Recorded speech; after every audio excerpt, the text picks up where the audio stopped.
La dernière fois, on a donc vu comment faire le col tailleur. Cette fois-ci, on va voir comment tracer le col chemisier.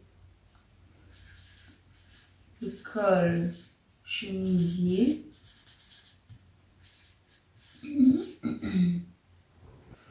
Alors, pour le col chemisier, on aura... donc, on va quand même se servir de quelques mesures dont on s'est servi pour le col tailleur. Hein. Donc pour le col chemisier, on a besoin également d'une croisure et c'est le même processus. Si vous voulez un boutonnage simple, vous prenez la mesure de votre bouton et vous la mettez ici. Donc on va rester sur la valeur de 2,5. Pour la chemise, pour le chemisier, on n'a pas besoin de cassure. On a plutôt besoin de quelque chose qu'on pourrait appeler ourlet, la valeur d'ourlet, donc l'ourlet de la croisure. Elle peut être égale entre 0,5 et 0,8 centimètres.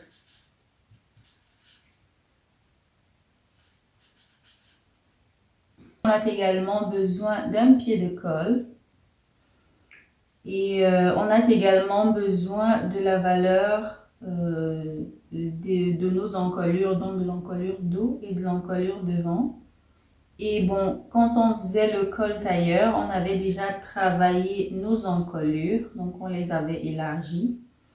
Donc ici, on ne va plus, on va passer cette étape-là. Je vais considérer que vous avez donc déjà élargi vos encolures. Maintenant, à la mesure de l'encolure dos ici, vous allez venir ajouter la mesure de l'encolure devant. Mon encolure devant est de 14 cm. Voilà, donc pour l'instant, j'ai à peu près toutes les mesures qu'il me faut. On va faire principalement le col, hein, le col chemisier, mais je vais également vous montrer rapidement comment faire une petite manipulation pour obtenir un vrai patron de chemise, par exemple, hein, pour le haut. Après, moi, je vais toujours rester sur la longueur de la taille. Hein. Si vous voulez avoir une chemise longue, vous devrez vous débrouiller avec les longueurs. Et la première chose qu'on va faire, c'est venir mettre notre valeur de croisure. Donc ça, c'est la ligne du milieu devant. On marque nos deux valeurs de croisure et on trace jusqu'en bas. Voilà, après la mesure de croisure, on va mettre la mesure de l'ourlet, ou alors l'ourlet ou la mesure de la valeur de couture. On peut aussi appeler ça la valeur de couture.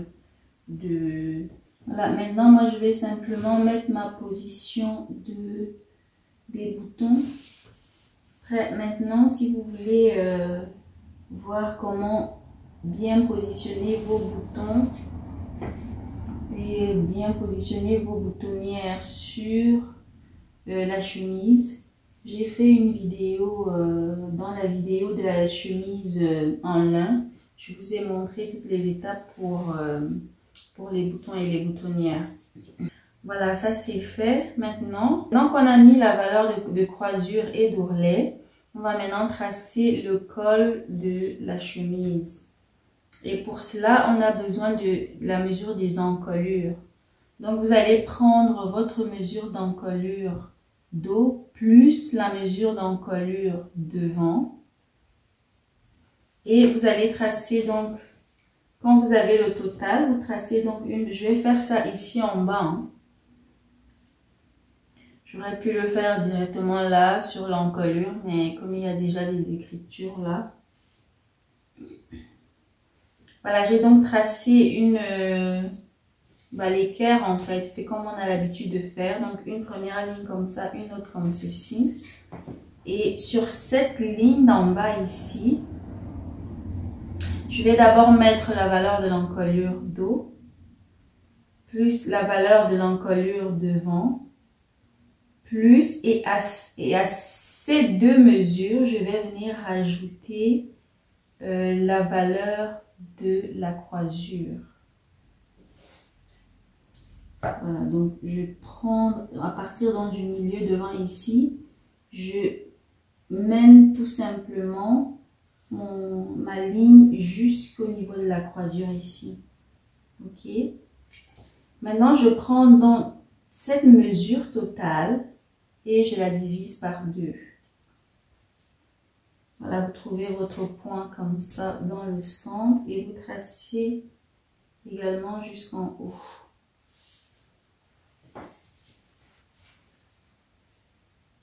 Maintenant, à partir de la ligne du bas, en montant, vous allez mettre la valeur du pied de colle. Voilà, vous pointez votre valeur et vous tracez de la croisure jusque là.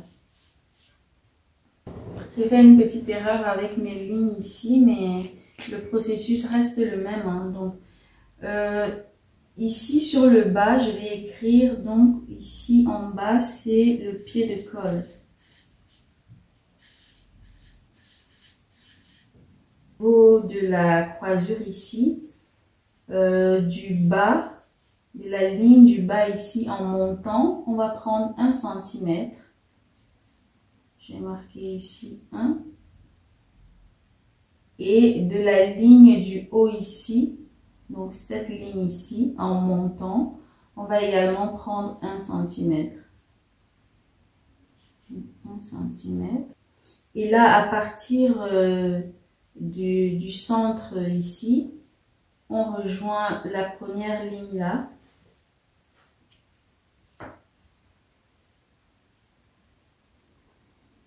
Alors cette ligne, on peut la tracer d'abord en pointillé ou alors on peut la tracer également tout de suite en courbe. C'est une ligne qui se trace en courbe très légère, donc moi je trouve vraiment pas la nécessité de la courber. Je trace comme ceci, pour moi ça va. Mais si vous vous rendez compte chez vous qu'elle semble trop droite, alors il faut utiliser une courbe. Voilà, quand vous avez votre ligne ici en dessous, vous prenez votre équerre, vous vous positionnez bien sur cette ligne, sur la nouvelle ligne que vous avez tracée et vous tracez une petite ligne qui s'en va en haut.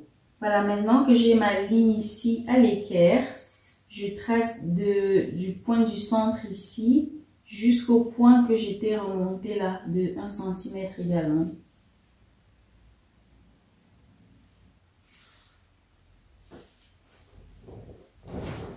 Et c'est pareil, cette ligne qu'on vient de tracer ici, elle s'en va également en légère courbe.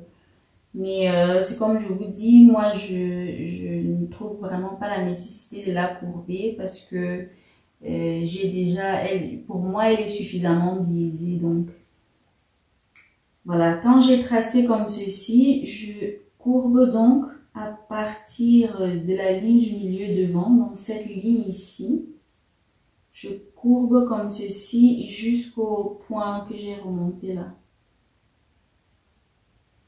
Là, on fait une légère petite courbe comme ceci.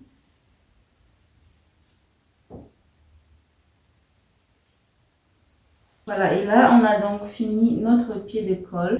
Maintenant, à partir de ce point ici, donc sur la ligne de milieu devant ici en rouge, donc hein, à ce niveau ici, vous allez prendre cette mesure, c'est environ 0,8, entre 0,8 et 1 cm. Et vous la reportez là. C'est un petit peu comme si vous vous positionnez à l'équerre. Hein. Donc, à l'équerre de cette ligne, vous vous positionnez comme ceci. Et vous tracez tout simplement jusque là. C'est juste une ligne guide. C'est pas vraiment, je vais d'ailleurs la tracer en pointillé. Voilà. Maintenant que vous avez tracé, donc vous êtes mis donc à l'équerre de ce point ici, à partir de la ligne nouvellement tracée en remontant, vous allez prendre 1 cm.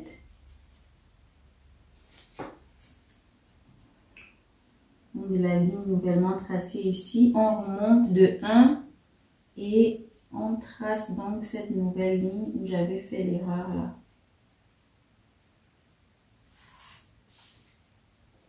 Et à partir de cette ligne qu'on vient de tracer en montant, on va mettre la largeur du haut de notre col. Moi, je vous dirais, prenez 5 cm, hein, la même chose qu'on a fait là.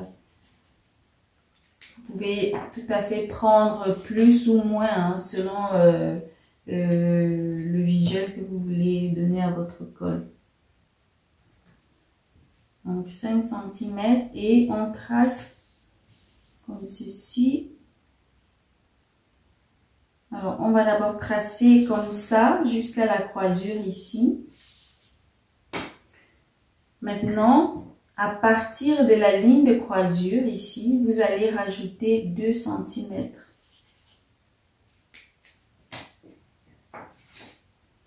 Donc, je prolonge simplement à partir de la croisure ici, je prolonge de 2.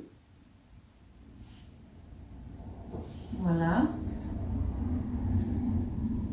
Ensuite, à partir du centre ici, sur la ligne du bas ici, à partir du centre ici, on trace en courbe jusqu'à ce point-là.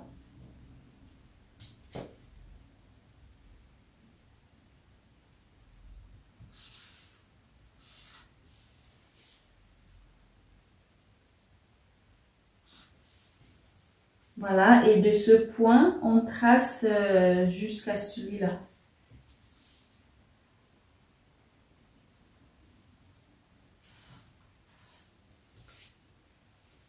Voilà, et ça, c'est donc le haut du col. Donc là, je retrace tout simplement deux pieds en noir également. Donc ici, le pied de col.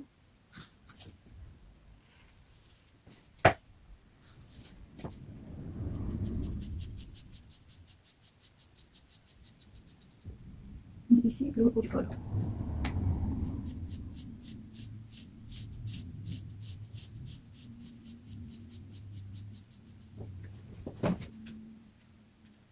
Voilà, et ici, sur cette ligne, on va dire que c'est le pli du tissu. Donc, pli du tissu pour le haut du col, pli du tissu également pour le bas du col.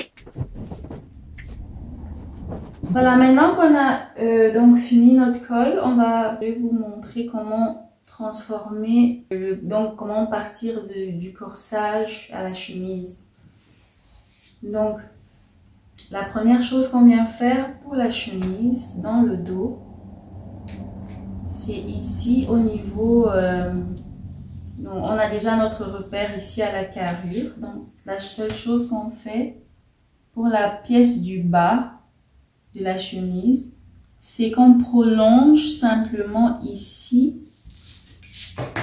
de la valeur du pli qu'on veut. Vous savez, sur les chemises, il y a généralement un pli, soit sur le milieu du dos, soit un peu ici au niveau des omoplates là.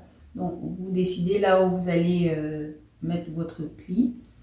Donc, le pli, je vous dirais, c'est environ, moi j'ai pris 3 cm. Les plis. Lorsque vous avez mis le pli ici, vous tracez du point ressorti là jusque là. Ça peut être une manière de designer votre chemise. C'est comme ça qu'on fait, qu'on voit sur c'est ce qu'on voit sur les chemises du commerce par exemple. Mais vous pouvez aussi tout à fait tracer à l'équerre comme ceci.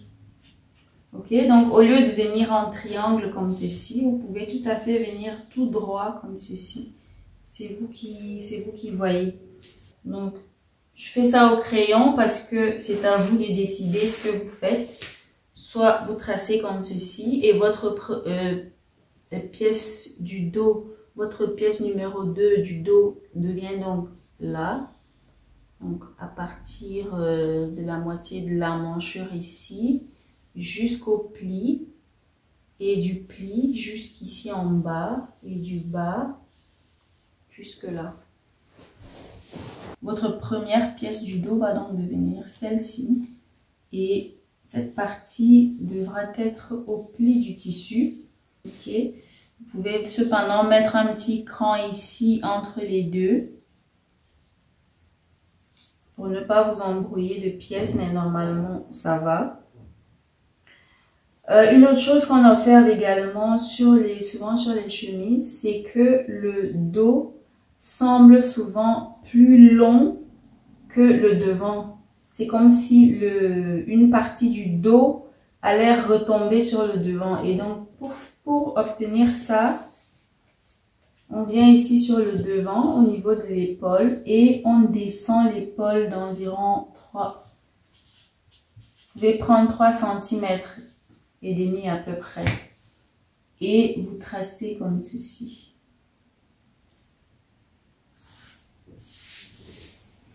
Voilà, vous devrez donc couper.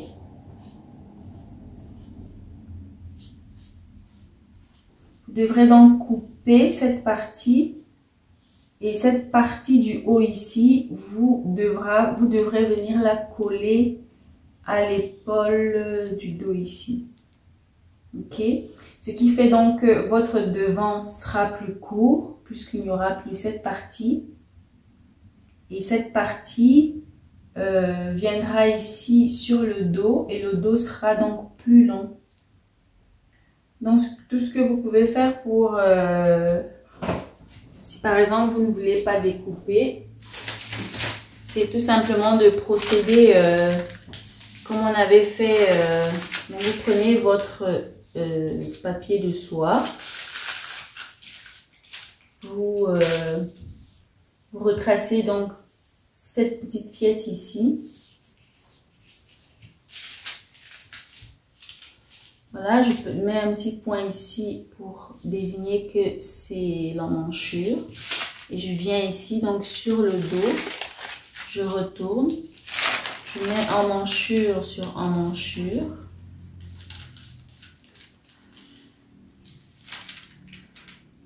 Voilà, je pose d'abord comme ceci, encolure sur encolure. Et là, vous redessinez cette pièce ici. Okay.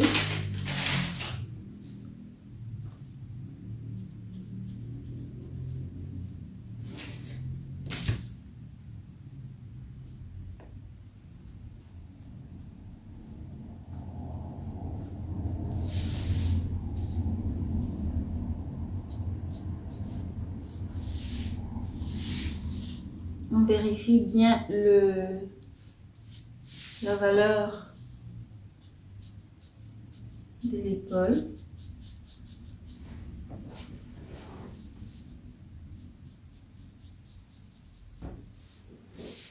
Lorsque vous allez retracer les différentes pièces, faites gaffe de ne pas reprendre le devant au complet. Hein. Tenez bien compte que le devant est maintenant plus court puisqu'on a découpé ici et on a mis là. Ok. Maintenant, une autre vidéo de la chaîne que je peux vous conseiller. Si jamais vous voulez voir les pièces du patron du col chemisier, bah, c'est cette vidéo-là. Intitulée... voilà, intitulée chemise en lin, taille 44. Donc, sur cette vidéo-là, vous pouvez voir les différentes pièces du col. Du col chemisier et comment je le monte également.